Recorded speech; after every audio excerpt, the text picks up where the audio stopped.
ভারতীয় জনতা যুব মোর্চা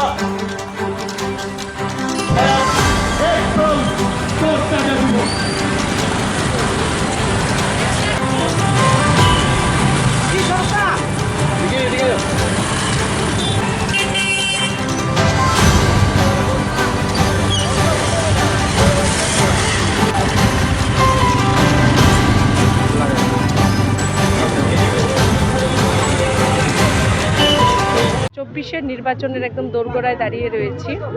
সেই নির্বাচনকে সামনে রেখে সাংগঠনিকভাবে ভারতীয় জনতা পার্টির বিভিন্ন রকম কর্মসূচি আমরা পালন করছি। আমাদের একটি বিশেষ কর্মসূচি চলছে, সেটা যুব মোর্চার উদ্যোগে মণ্ডল সশক্তিকরণ অভিযান।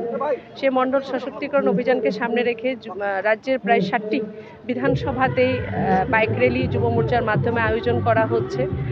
আজ 6 আগরতলা যুব মোর্চা মণ্ডল কমিটির উদ্যোগে বাইক র্যালি অনুষ্ঠিত হবে।